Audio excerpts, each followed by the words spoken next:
दोस्तों भारत एक बहुत ही बड़ा देश है जहाँ पर बहुत सी लंबी नदियाँ बहती है। अगर देखा जाए तो भारत में करीब 200 नदियाँ बहती है और यही कारण है कि भारत को नदियों की भूमि भी कहा जाता है, क्योंकि जितनी नदियाँ भारत में है उतनी नदियाँ शायद किसी भी देश में नहीं है और भारत देश में नदियों को बहुत ही पवित्र माना जाता है। दोस्तों भारत में दो प्रकार की नदियाँ बहती है, एक जो हिमालय से निकलती है और दूसरी प्रायद्वीप से निकलने वाली नदियाँ, जिसे हम बरसाती नदी भी कहते हैं। और ये नदियाँ गर्मी के दिनों में कभी कभी आधी सूख भी जाती है। मगर दोस्तों यदि बात करें हिमालय से निकलने वाली नदियों की, तो यह नदियाँ काफी ज्यादा लंबी होती है और जिसमें सालों भर पानी भरा रहता है और इसीलिए नदियों को भारत की लाइफलाइन भी कहा जाता है। और यही कारण दोस्तों कि आज के इस वीडियो में हम आपको भारत में बहने वाली 7 सबसे लंबी नदियों के बारे में बताने वाले हैं। तो वीडियो को प्लीज पूरा देखिएगा दोस्तों, और वीडियो अगर पसंद आए तो वीडियो को लाइक और शेयर करिएगा दोस्तों। और साथ ही अगर चैनल पर पहली बार आए हैं तो इसे प्लीज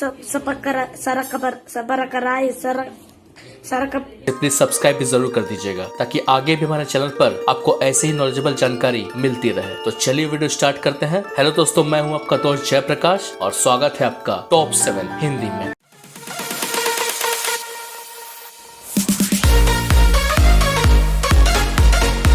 नंबर 7, ब्रह्मपुत्र नदी। दोस्तों ब्रह्मपुत्र नदी करीब 916 किलोमीटर लंबी है। ब्रह्मपुत्र नदी मानसरोवर झील तिब्बत से बहकर आती है और यह नदी अरुणाचल प्रदेश के बीच होकर भारत में आती है। इस नदी को चीन में यरलंग तसंगपो के नाम से भी जाना जाता है। ब्रह्मपुत्र नदी असम से होकर बांग्लादेश पहुंचती है। दोस्तों यह नदी बहुत ही खतरनाक मानी जाती है, क्योंकि बरसात के मौसम में इस नदी में बाढ़ आना एक आम बात है। नंबर 6, सिंधु नदी। दोस्तों सिंधु नदी भी भारत की सबसे लंबी नदियों में से एक है। सिंधु नदी करीब 1114 किलोमीटर लंबी है। इस नदी का उद्गम स्थान मानसरोवर झील तिब्बत है। सिंधु नदी की बहुत सी सहायक नदियां भी है, जिनका नाम है जानस्कर, सोन, झेलम, चेनाब, रावी, सतलुज और व्यास। बताया जाता है कि सिंधु नदी भारत और पाकिस्तान के बीच में बहती है। इस नदी की असल लंबाई काफी अधिक है, परंतु भारत में केवल इस नदी की लंबाई 1114 किलोमीटर है। इस नदी को भारत की राष्ट्रीय और सबसे बड़ी नदी भी माना जाता है। नंबर 5, कृष्णा नदी।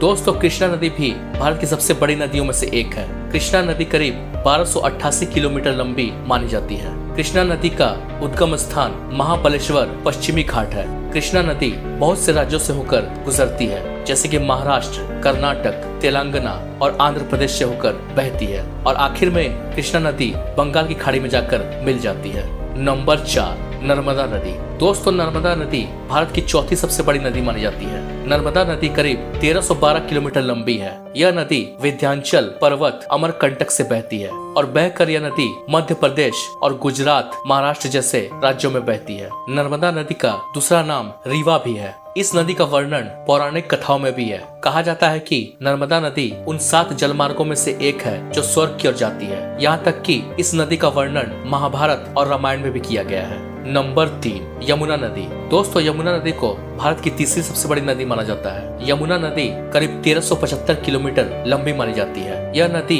बंदरपूछ गंगोत्री से बहती हुई आती है। यमुना नदी बंदरपूछ से बहकर उत्तराखंड, हिमाचल प्रदेश, दिल्ली, हरियाणा और उत्तर प्रदेश जैसे शहरों से बहती है। यमुना नदी को बहुत पवित्र नदी माना जाता है और यह नदी उत्तर प्रदेश के प्रयागराज में जाकर गंगा से मिल जाती है। नंबर 2, गोदावरी नदी। दोस्तों गोदावरी नदी करीब 1465 किलोमीटर लंबी है। गोदावरी नदी का उद्गम स्थान नासिक, महाराष्ट्र और यह नदी यहाँ से बहकर छत्तीसगढ़, तेलंगाना और आंध्र प्रदेश से होकर गुजरती है और फिर यह नदी बंगाल की खाड़ी में जाकर मिल जाती है। गोदावरी नदी को दक्षिण गंगा और बूढ़ी गंगा के नाम से भी जाना जाता है। इस नदी पर बहुत से डैमों का निर्माण किया गया है। उन डैमों का पानी कृषि कार्यों के लिए उपयोग किया जाता है। नंबर 1, गंगा नदी। तो दोस्तों भारत की सबसे लंबी नदी का नाम है गंगा। इसको भारत की सबसे पवित्र नदी भी माना जाता है। गंगा नदी करीब 2525 किलोमीटर लंबी है। भारत में गंगा नदी की लोग पूजा एवं आरती भी करते हैं। लोगों का यह मानना है कि यह धरती पर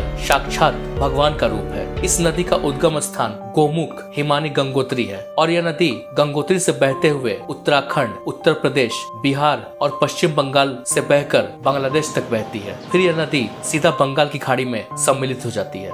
हाय हाय, इतना सुकून। तो उम्मीद करता हूँ दोस्तों कि जानकारी आपको पसंद आई होगी। जानकारी यदि पसंद आई हो तो वीडियो को एक लाइक जरूर कर दीजिएगा और साथ ही चैनल पर यदि पहली बार आए हैं तो इसे प्लीज सब्सक्राइब भी जरूर कर दीजिएगा और साथ ही हमें कमेंट करके ये जरूर बताइएगा कि आप लोगों ने इनमें से किस नदी के दर्शन किए हैं। तो मिलते हैं अगले वीडियो में एक नए इंटरेस्टिंग टॉपिक के साथ। तब तक के लिए नमस्कार, जय हिंद।